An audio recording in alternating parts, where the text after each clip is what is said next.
তুমি যে কালেমার দাওয়াত দিলে বুকেতে নেই তুলে, দেখো সেই কালেমার দাওয়াত দিয়ে কত জন আজ জেলে।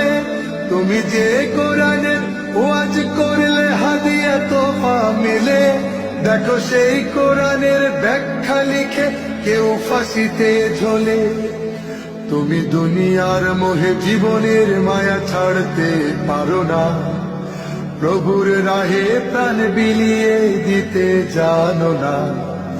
কেমন মুসলমান তুমি একটু ভাবো না, কেমন তোমার ঈমান একটু বলো না। তুমি মিসওয়াক করা ফজিলত তো জানো, খাবার শেষে মিষ্টি মুখের হাদিস তাও মানো। যারা দিবস জামিন